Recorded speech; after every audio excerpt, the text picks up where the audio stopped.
Let me ask you a question. If you don't take any progress photos, how are you going to see any progress? And if you don't see any progress, that is surely going to lead to you quitting. This is an assumption that most coaches in the fitness industry have, and it's a theory that they've used for years to convince all their clients to take progress photos. About 3 or 4 years ago, I decided to test this theory out, and I done away with progress photos for all my clients. And some fascinating things happened.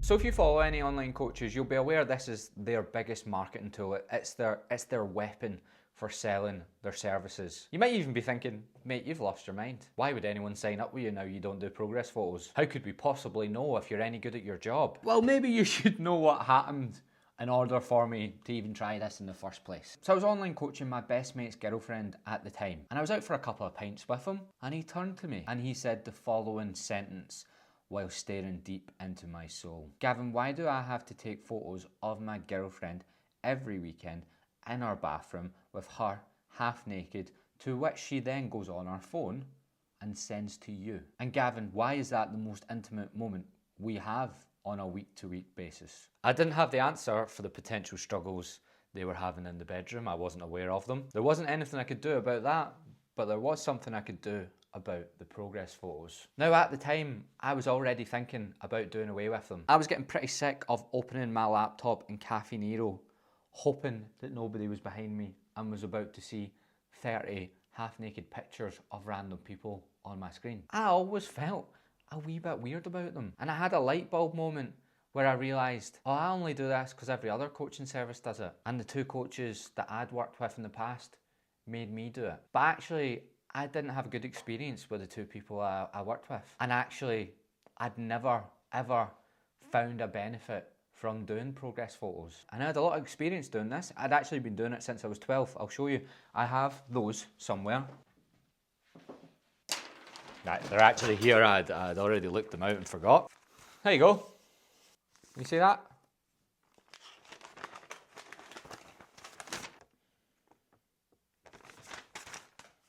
So I had all these epiphanies at the same time. I was like, maybe I should just stop and see what happens. Maybe the fitness industry is wrong about progress photos. So right there and then, on that Monday, I said to all my clients, stop sending me progress photos. Apart from my mate's girlfriend, I said, can you start doing them without clothes, and can you make sure my mate still takes it? It's a joke. It's a joke. So did all my clients start quitting? Did all of them suddenly never ever see any progress ever again? Was that famous theory right after all? That if you're ever feeling bad about yourself or feeling bad about your progress in the gym, just stick on your camera, take a progress photo, and you'll be reminded of how far you've came. Or was that a load of shite? Well, almost instantly, my day-to-day job became different. On the days people would send me progress photos, I was used to waking up to the following messages. Gavin, can we put loads of tricep work in my next program? I hate my arms. Gavin, can we do a deficit again? I feel fat. Gavin, I hate my body. When does that go away? I would constantly have this experience where people had lost a stone or 2, yet they couldn't physically see a single difference in how they look. And the massive majority of those struggles, which as a coach become very tricky to navigate, they just stopped having those problems. And I thought to myself, interesting. See, what I began to realise through working with a lot of people is no matter what I said or what I did, most people, when they inquired, their main goal was weight loss. And therefore, those people, probably you, are drawn to all the ways in which you measure weight loss and fat loss. But I was beginning to gather more and more evidence that my clients who didn't quit were the ones who stopped focusing on those metrics for fat loss and weight loss and started focusing more on what they can do in the gym and making progress in the gym. So this is where I really started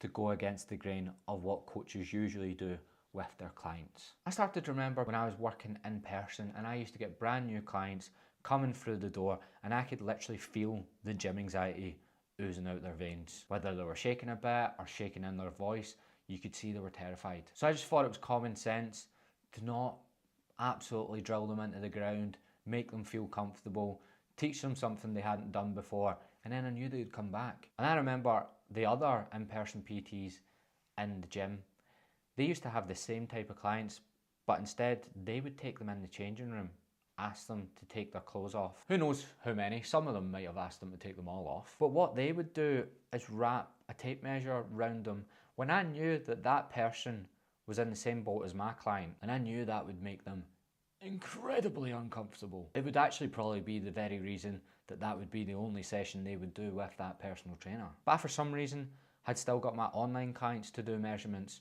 so I'd done away with them. Some interesting things happened again. I stopped getting messages like, Gavin, why when my weight has went down by £1 has my waist went up half an inch? Gavin, even though we've lost 10 kilos so far and we just finished losing fat last week, my hip measurements have went up half an inch. Can we do another fat loss phase? Those messages stopped coming in. I didn't ask them to stop sending them.